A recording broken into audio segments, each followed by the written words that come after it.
তো good evening everyone. আজকে কোনো ব্লগ ভিডিও নিয়ে আসিনি, আজকে নতুন একটা পিৎজার রেসিপি নিয়ে এসেছি, ইনস্ট্যান্ট পিৎজার রেসিপি। তো পিৎজা ফার্স্টে বানানোর জন্য যে সসটা লাগবে, তো পিৎজার সেই সসটা আমি ফার্স্টে বানিয়ে নিচ্ছি। পিৎজার সস বানানোর জন্য সবার ফার্স্টে লাগছে, তো পিৎজার সস বানানোর জন্য সবার ফার্স্টে লাগছে কতগুলো টমেটো। আমি পিছন থেকে চাকুর সাহায্যে অল্প অল্প করে কেটে নিয়েছি চারদিকটা, আর কিছুটা পেঁয়াজ কুচি, কিছুটা রসুন কুচি, এগুলো আমি রেডি করে নিয়েছি। আর গ্যাসের মধ্যে আমি গরম জল করতে বসিয়ে দিয়েছি, আর এদিকে চিলি ফ্লেক্স আর অরিগ্যানো। তো এই ইনগ্রিডিয়েন্টসগুলো আমার লাগছে পিৎজা সস বানানোর জন্য। তো জলটা এখন অনেকটাই গরম হয়ে গেছে, এরপর আমি আস্তে আস্তে করে টমেটোগুলো এর মধ্যে ছেড়ে দেবো। তো টমেটোগুলো একে একে আমি সব কটা এর মধ্যে দিয়ে দিচ্ছি। তো টমেটোগুলো আমার পুরোপুরি সেদ্ধ করবো না, একটুখানি সেদ্ধ হয়ে গেছে। এরপর এগুলোকে আমি নামিয়ে নেব কিছুক্ষণের মধ্যে। একটা কাঁটা চামচের সাহায্যে আগে ভালো করে দেখে নিলাম কতটা বয়েল হয়েছে। তো এখন মোটামুটি হয়ে গেছে, এগুলো নামিয়ে নেওয়া যাবে। তো নামিয়ে ফার্স্টে আমি একটু ঠান্ডা করে নেব, তারপর আমি ছালগুলো ছাড়িয়ে দিচ্ছি আস্তে আস্তে করে, যাতে শুধু ছালটাই ছাড়ে, বেশি ওটা নষ্ট না হয় এমনিতে ভেতরে। তো টমেটোগুলো এখনও অনেকটাই গরম আছে, পুরো ভাপ বেরোচ্ছে। যেহেতু অনেকটাই দেরি হয়ে গেছে, তার জন্য আর আমি বেশিক্ষণ ঠান্ডা করিনি। তো টমেটোগুলো সব ছাল ছাড়িয়ে মাঝখানে বীজগুলো সব বের করে নিয়েছি। তো সাইডগুলো এবার আমি এগুলো একটা মিক্সিতে পেস্ট করে নেবো একটা। তো মিক্সিতে আমার পেস্ট হয়ে গেছে, এরপর আমি টমেটো সসটা বানাবো।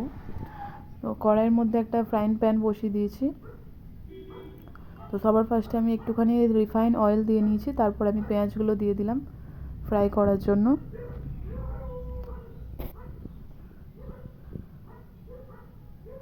তো পেঁয়াজগুলো হালকা ফ্রাই হয়ে গেছে, এরপর আমি রসুন কুচি দিয়ে দিলাম একটুখানি।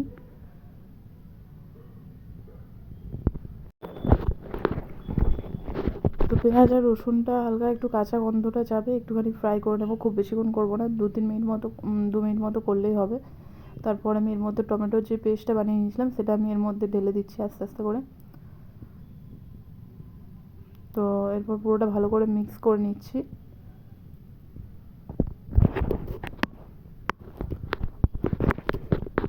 তো এর মধ্যে যা যা লাগবে এরপর আমি সব দিয়ে দিচ্ছি। সবার ফার্স্টে দিয়ে দিলাম একটুখানি নুন, স্বাদ মতো নুন দিয়ে দিতে হবে, আর একটুখানি চিনি, জাস্ট স্বাদটা ব্যালেন্স করার জন্য যতটুকু প্রয়োজন, বেশি দেওয়ার দরকার নেই। আর একটু লঙ্কা গুঁড়ো, যেটা ঝাল হবে, একটু বেশ স্পাইসি। তো এইগুলো আগে ভালো করে মিশিয়ে নিতে হবে।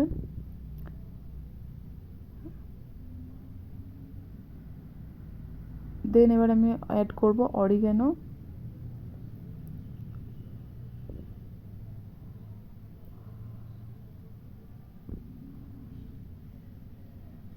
আর এবার একটু অ্যাড করব একটু বেশি করে একটু চিলি ফ্লেক্স, তাহলে বেশ ঝাল ঝাল হবে।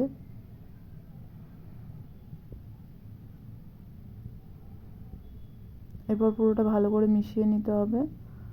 তো আর একটুখানি 3-4 মিনিট রান্না করে নিলে এটা পুরো পিৎজা সসটা আমার রেডি হয়ে যাবে। তো এরপর আমি একটুখানি টমেটো কেচাপ দিয়ে দিলাম।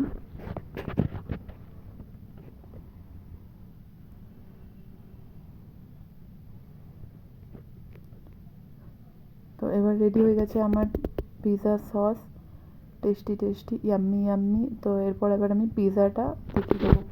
তো আমি বাজার থেকে একটা মজলিসের একটা পিৎজা বেস নিয়ে এসেছিলাম, যেটা রেডি করাই আছে, জাস্ট একটু তাওয়ার মধ্যে ইয়ে করে সাজিয়ে। এবার পিৎজাটা আমি সাজিয়ে নেব, রেডি করে নেব। তো কড়াইয়ের মধ্যে সবার ফার্স্টে একটু বাটার ব্রাশ করে নিয়েছি, এরপর আমি পিৎজা বেসটা দিয়ে দিয়েছি, তার মধ্যে আমি পিৎজা সসটা এবার ওপর থেকে দিয়ে দিচ্ছি।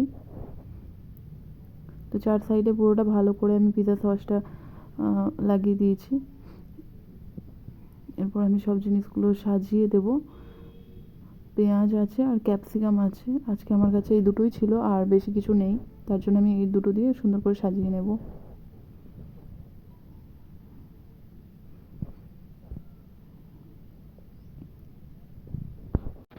এবার ক্যাপসিকামটা দিয়ে দিচ্ছি। তো অনেক দিন ধরে ভাবছিলাম পিৎজা বানাবো, আজকে ফার্স্ট টাইম ট্রাই করা হচ্ছে।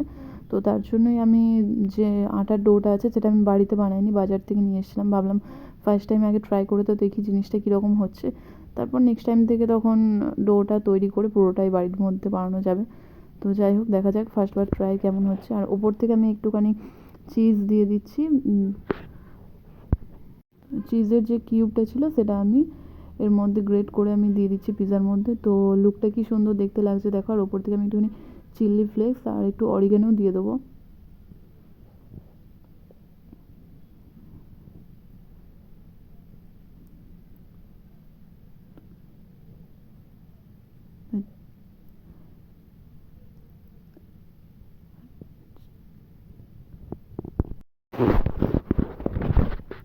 তো পিৎজাটা আমার পুরো রেডি হয়ে গেছে। এরপর আমি এটা ঢাকা দিয়ে কিছুক্ষণ বেক হতে দেবো। তারপর এটা আমি নামিয়ে নেব।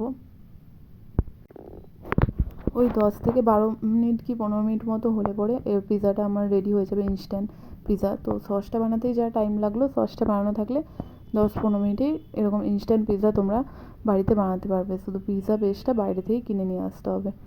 তো এবার পিৎজাটা আমার নামিয়ে নিয়েছি আমি প্লেটের মধ্যে। ঠান্ডা, হালকা একটু ঠান্ডা হয়ে গেছে, এবার আমি কাট করে নিয়েছি। এরপর ওপর থেকে আমি একটুখানি চিলি ফ্লেক্স আর অরিগ্যানো ছড়িয়ে দেবো, যাতে এটা খেতে আরও টেস্টি লাগে। যেরকম দোকানে ওপর থেকে চিলি ফ্লেক্স আর অরিগ্যানো দেয়, তো সেরকমই ওপর থেকে একটুখানি দিয়ে দিচ্ছি।